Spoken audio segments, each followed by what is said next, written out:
Now the earlier system when we appointed, why we are having this legal aid defense council system today, is that the earlier system did not rise to the occasion. Lawyers were appointed on legal aid basis, but they didn't have the time to represent the client, or the client was having some grounds or the other. But here now, for the, at least for the criminal cases, we have appointed these counsels who would be whole-time counsels and only for legal aid and only for the criminal matters, without their having any access to any private matter which they may do. So that will ensure that the counsels we appoint are whole-timers, and in case there is any complaint, you can be rest assured that we will not take a second to replace them. That's my request, that anyone who has been appointed now as the defense counsel would have to take up his job extremely seriously.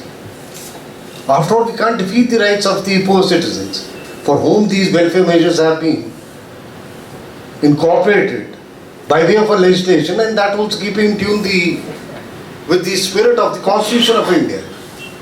And today I think is a momentous occasion when we are having a Lok Adalat, where we've identified about 70,000 cases. And I'll urge and beseech each one of you who are stakeholders, especially the lawyers, to make the maximum use of today and ensure that we are in a position to bring about maximum amicable settlements. Seriously. These figures can't be fictitious. I have been absolutely opposed to the idea that those cases which can be conveniently disposed of in the court should be earmarked for the Lok Adalat just to exaggerate a figure that we compromise so many cases. No. That is defeating the very intent of that legislation.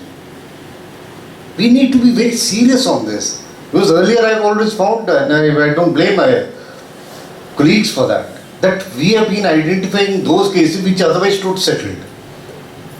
That's been dishonest to the system. Pre-litigation, post-litigation, any stage, ADR is out here to stay. And we have to take it very seriously.